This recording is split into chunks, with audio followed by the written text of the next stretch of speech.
কোরআনে পাকের দ্বিতীয় সূরা এবং বৃহত্তম সূরা সূরা বাকারার প্রথম আয়াত আমরা জানি সকলেই, আলিফ আলিফ লাম মিম। এটার অর্থ এবং ব্যাখ্যা বিভিন্ন তাফসিরে বিভিন্নভাবে লিখেছে, তবে মশহুর ব্যাখ্যা হচ্ছে, অনেকে বলে থাকেন আলিফে আল্লাহ, লামে জিবরাইল, মিমে মুহাম্মদ সাল্লাল্লাহু আলাইহি সাল্লাম।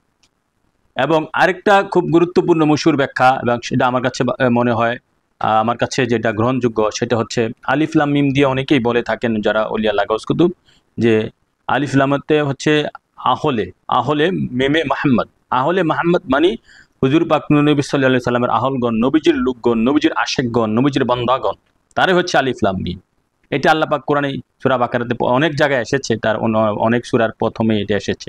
তাহলে আলিফ লাম মিম দিয়া আহলে মাহমদ করলে, হ্যাঁ, আহলে মাহমুদ মানে নবী পাক সাল্লাল্লাহু আলাইহি সাল্লামের পক্ষের লোক যারা, নবীজির আশেক যারা, মুমিন বান্দা যারা।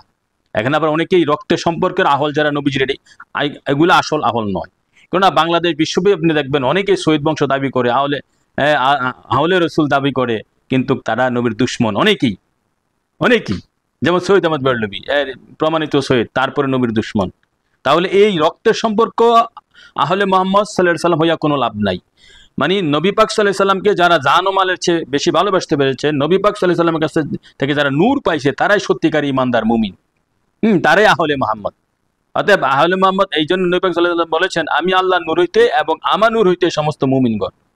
হ্যাঁ, I am the light off Allah and everything has been created from a light. এভাবে এই ধরনের একটা হাদিস পাওয়া যায়। অতএব আলিফ লাম মিম মানে হচ্ছে হুজুর পাক নবীজির আহলগণ, নবীজির লোকগণ, নবীজির বান্দাগণ, নবীজির কে যারা জান ও মালের চেয়ে বেশি ভালোবেসে ইমানদারে কাতারে উত্তীর্ণ হয়েছে, তারে হচ্ছে আলিফ লাম মিম। আল্লাহ রাসূল এই সত্য তত্ত্ব বুঝার মানে তৌফিক দান করুক, সকলে বলে আমিন।